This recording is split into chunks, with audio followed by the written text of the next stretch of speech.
भगवान श्री कृष्ण को प्रेम के प्रतीक के रूप में जाना जाता है, लेकिन मीराबाई का श्री कृष्ण के प्रति प्रेम और भक्ति कुछ अलग और बिल्कुल पवित्र थी। मीराबाई की कहानी सचमुच प्रेरणादायक है। श्री कृष्ण की परम भक्त मीरा का जन्म 1498 में राजस्थान के एक राजपूत परिवार में राजा रतन सिंह और वीर कुमारी के यहाँ हुआ था। 4 साल की उम्र में उन्होंने एक शादी देखी और अपनी माँ से पूछा कि उनका दूल्हा कौन होगा। इस पर उनकी माँ ने श्री कृष्ण की मूर्ति की ओर इशारा करते हुए कहा कि वही उनके दूल्हे बनेंगे। उसी क्षण से मीरा श्री कृष्ण के प्रेम में खो गई। जैसे जैसे वह बड़ी हो रही थी, उसे विश्वास हो गया कि श्री कृष्ण उससे विवाह करने वाले हैं। शांत स्वभाव की उस खूबसूरत लड़की की आवाज़ मधुर थी और कोई भी उसकी गायकी में खो सकता था। जैसे जैसे वह बड़ी हुई, उनका विवाह मेवाड़ के महाराणा सांगा के पुत्र राणा सांगा से कर दिया गया। हालांकि वह शादी नहीं करना चाहती थी, क्योंकि वह श्री कृष्ण को अपना पति मानती थी, लेकिन अपने परिवार के कहने पर उसने शादी कर ली। विवाहित होने के बाद भी उनका श्री कृष्ण के प्रति प्रेम कम नहीं हुआ और वे अपने श्री कृष्ण मूर्ति भी अपने साथ अपने पति के घर ले गई। मीरा अपने सभी दैनंदिन कार्य निपटाने के बाद प्रतिदिन श्री कृष्ण मंदिर में जाने लगी।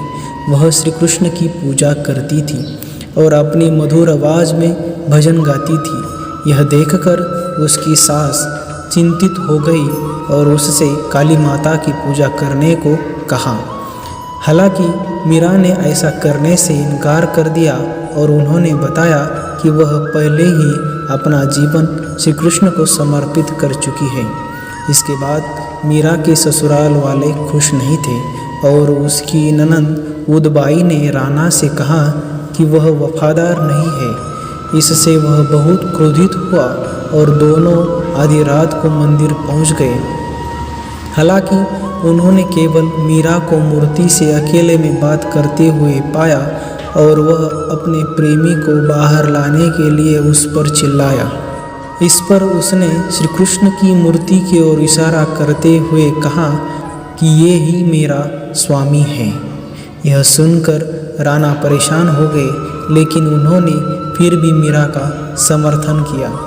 मीरा के ससुराल वाले या चित्तौड़गढ़ के नए राजा उनकी भक्ति या अन्य लोगों के साथ उनके मेलजोल से खुश नहीं थे, इसलिए उसने उसे मारने के लिए मालाओं की एक टोकरी भेजी जिसमें एक सांप था।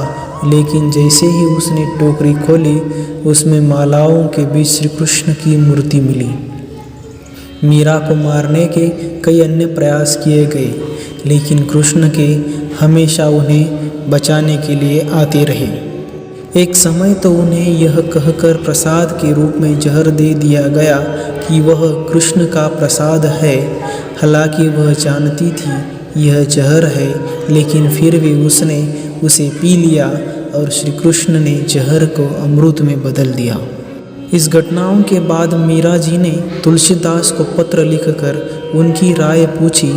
इस पर उन्होंने जवाब दिया कि जो लोग नहीं समझ सकते उन्हें छोड़ दीजिए।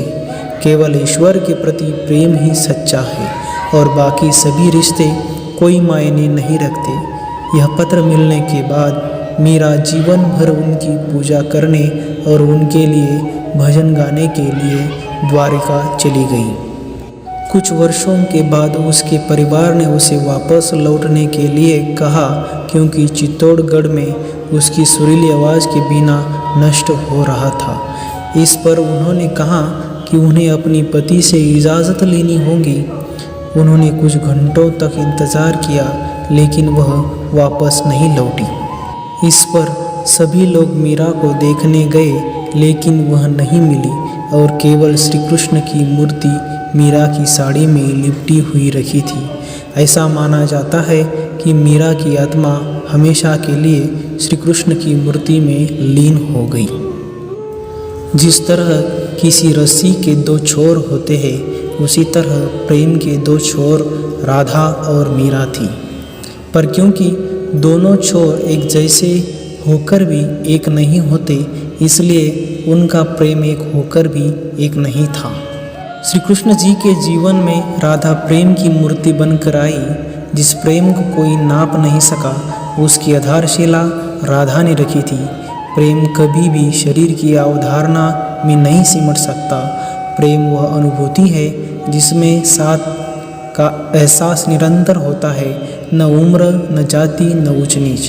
प्रेम हर बंधनों से परे एक आत्मशक्ति है जहाँ सब कुछ हो सकता है।